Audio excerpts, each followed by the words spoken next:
ਟੁਰ ਗਿਓ ਸਾਨੂੰ ਕੱਲਿਆਂ ਛੱਡ ਕੇ, ਦੱਸ ਕਿਵੇਂ ਦਿਲ ਪਰਚਾਈਏ। ਲਾਗ ਉਜੜੀ ਅੱਗ ਵਿੱਚ ਸੀਨੇ, ਦੱਸ ਕਾਦੇ ਲਾਲ ਬੁਝਾਈਏ। ਕਿਹੜਾ ਰੁੱਸੇ ਅਜ ਨਾਲ ਆ ਸਾਡੇ, ਅਸੀਂ ਕਿਸ ਨੂੰ ਰੋ ਰੋ ਮਨਾਈਏ।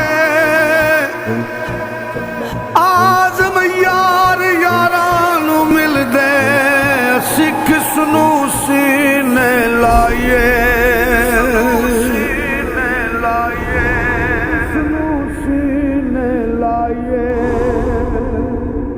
ਆ ਫਰਮਾ